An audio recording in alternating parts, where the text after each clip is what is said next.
Ang mga Bisaya ba, kuya kay mga istorya. Ibang klase magkasalita ang mga Bisaya. Tulad nitong tubig imnon. Yan, tubig imnon. Na ipagka-English po, no?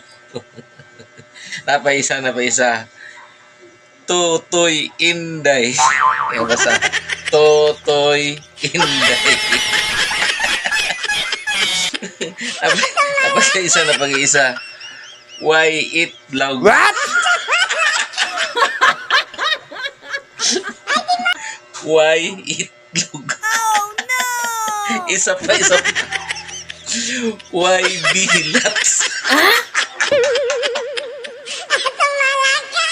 Why bilat? Dagang salamat mga idol.